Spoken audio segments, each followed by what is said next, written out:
నమస్తే, welcome to పూరా local. ఆ నియోజకవర్గంలో అసెంబ్లీ సెగ్మెంట్లు క్లీన్ స్వైప్ చేసింది హస్తం. హేమీలంటూ ఎగిరెగిరిన వారిని భస్మాస్మర హస్తంలా ఆ పార్టీ తుదుమట్టించింది. మరి లోక్సభ ఎన్నికల్లో సత్తా చాటుతుందా? తాత మానియో వర్కౌట్ అవుతుందా, లేక మోదీ చరిస్మా వర్కౌట్ అవుతుందా? పెద్దపల్లి లోక్సభ స్థానం నుంచి సత్తా చాటేందుకు ప్రధాన పార్టీలకు చెందిన అభ్యర్థులు సన్నద్దమవుతున్నారు. ఇక్కడ ప్రధానంగా కాంగ్రెస్, బీఆర్ఎస్, బీజేపీ మధ్యనే పోటీ నెలకొంది. అభ్యర్థులు ఎన్నికల ప్రచారంపై అన్ని రకాల అస్త్రాలను సిద్ధం చేసుకుంటున్నారు.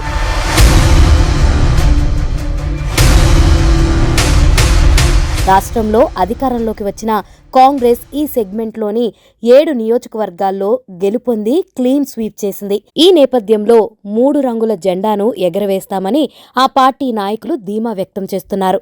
మరోవైపు తెలంగాణ రాష్ట్రం ఆవిర్భవించిన నాటి నుంచి వరుసగా 2 సార్లు గెలుపొందిన బీఆర్ఎస్ నాయకులు మూడోసారి గెలిచి హ్యాట్రిక్ సాధిస్తామని చెబుతున్నారు. కాగా ఇప్పటి వరకు ఇక్కడ ఖాతా తెరవని బీజేపీ దేశవ్యాప్తంగా వీస్తున్న ప్రధాని నరేంద్ర మోదీ హవాతో గెలుపొందడం ఖాయమని, సర్వేలన్నీ తమకే అనుకూలంగా ఉన్నాయని ఆ పార్టీ నేతలు ధీమా వ్యక్తం చేస్తున్నారు.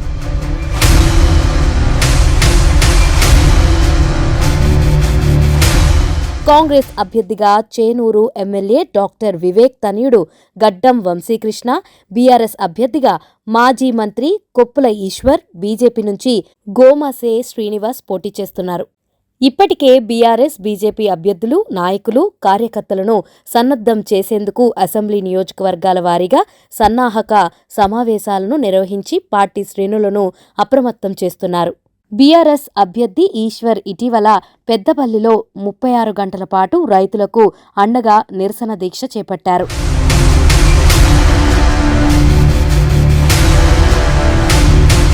(1962లో ఏర్పాటైన ఈ నియోజకవర్గంలో 17 సార్లు లోక్సభ ఎన్నికలు జరిగాయి. 5 సార్లు కాంగ్రెస్ విజయం సాధించగా టీడీపీ 2 దాఫలాలు, టీఆర్ఎస్ ఒకసారి గెలుపొందింది.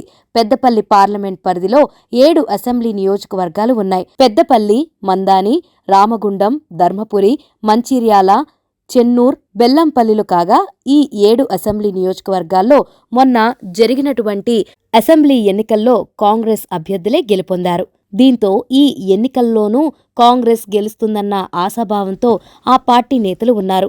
ఈ నియోజకవర్గం నుంచి చివరిసారిగా 2009లో కాంగ్రెస్ నుంచి డాక్టర్ గడ్డం వివేక్ గెలుపొందగా 2014, 2019 ఎన్నికల్లో వరుసగా బీఆర్ఎస్ నుంచి బల్కా సుమన్, బొర్లకుంట వెంకటేష్ నేత గెలుపొందారు.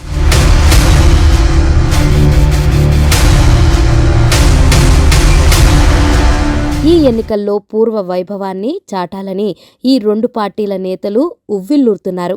కాంగ్రెస్ అభ్యర్థిగా గడ్డం వంశీకృష్ణ పోటీ చేస్తుండగా వివేక్ సోదరులు ఇరువురు చెన్నూర్, బెల్లంపల్లి అసెంబ్లీ నియోజకవర్గాల నుంచి ప్రాతినిధ్యం వహిస్తున్నారు. మాజీ కేంద్ర మంత్రి గడ్డం వెంకటస్వామి ఇక్కడి నుంచి పలుమార్లు ఎంపీగా గెలుపొందడంతో పాటు కేంద్ర మంత్రిగా పనిచేశారు.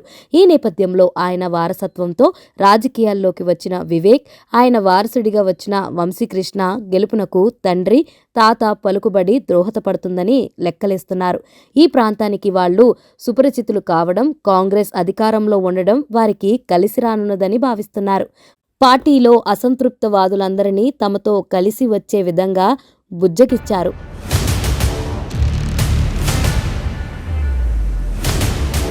ఇక ఇదే నియోజకవర్గం నుంచి వరుసగా మూడోసారి గెలుపొంది హ్యాట్రిక్ కొట్టాలని బీఆర్ఎస్ నేతలు భావిస్తున్నారు. ఇక్కడ నుంచి ప్రాతినిధ్యం వహిస్తున్న సిట్టింగ్ ఎంపీ బొర్లకుంట వెంకటేష్ నేత తనకు ఈసారి టికెట్ రాదని భావించి కాంగ్రెస్లో చేరారు. దీంతో పార్టీ సీనియర్ నేత 6 సార్లు అసెంబ్లీ ఎన్నికల్లో మేడారం, ధర్మపురి నియోజకవర్గాల నుంచి విజయ బావుట ఎగరవేసిన మాజీ మంత్రి కొప్పుల ఈశ్వర్కు మొదటి విడతలోనే కేసీఆర్ టికెట్ ప్రకటించారు. సింగరేణి కార్మికుడిగా పనిచేస్తూ రాజకీయాల్లోకి వచ్చిన కొప్పుల ఈశ్వర్ పెద్దపల్లి పార్లమెంట్ పరిధిలో అనేక మందితో సత్సంబంధాలు కలిగి ఉన్నారు. ఎమ్మెల్యేగా, మంత్రిగా అందరికీ సుపరిచితుడు. ఈ ఎన్నికల్లో సింగరేణి కార్మికులు ఓట్లు కీలకంగా మారనుండడంతో పార్టీ కొప్పుల ఈశ్వర్ను రంగంలోకి దింపింది. గడిచిన అసెంబ్లీ ఎన్నికల్లో, పార్లమెంట్ ఎన్నికల్లో 7 అసెంబ్లీ నియోజకవర్గాల్లో ప్రాతినిధ్యం కరువైంది. 100 రోజులు కాంగ్రెస్ పాలనలో ఇచ్చిన హామీలను సక్రమంగా నెరవేర్చలేకపోయిందని, బీఆర్ఎస్ పాలనే ప్రజలు కోరుకుంటున్నారని అంటున్న ఆ పార్టీ నాయకులు పార్లమెంటు ఎన్నికల్లో ఓటర్లు తమ వైపే మొగ్గు చూపుతున్నారని, ఈ ఎన్నికల్లో గెలవడం ఖాయమని అంటున్నారు. ఇప్పటికే నియోజకవర్గాల వారీగా అభ్యర్థి ఈశ్వర్ పార్టీ సమావేశాలు నిర్వహిస్తున్నారు. పెద్దపల్లి, మంచిర్యాల జిల్లాల్లో 2 భారీ బహిరంగ సభలకు ప్రణాళికలు రూపొందిస్తున్నారు.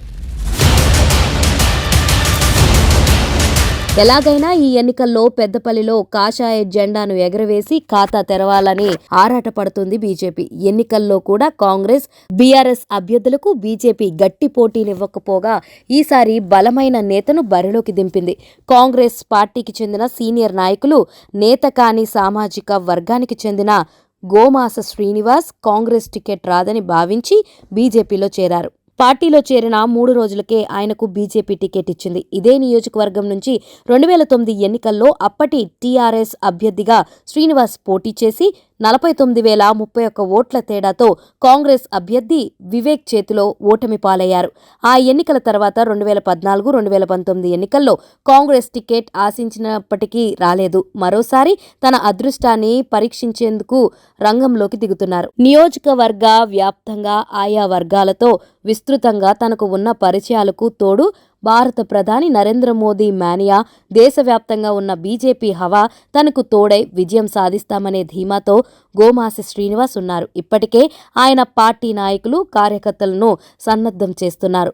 పలు బహిరంగ సభలు, సన్నాహాలు చేస్తున్నారు.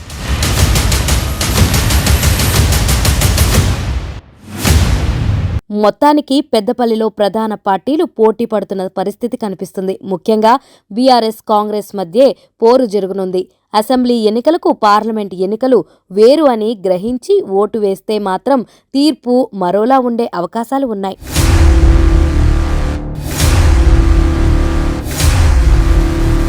ఇది ఇవాల్టి స్పెషల్ ఫోకస్. మరో పార్లమెంట్ సెగ్మెంట్తో మళ్ళీ కలుద్దాం.